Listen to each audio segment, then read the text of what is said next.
Let's start with heating our pan over medium-low heat. I recommend using a non-stick pan here.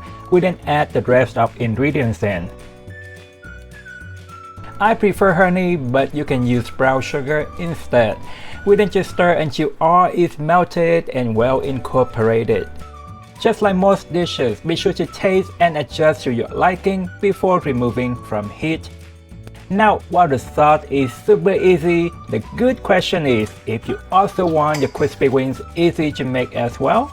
If it's a yes, check out my hassle-free baked wings here. It's crispy and ridiculously easier than any other recipes out there.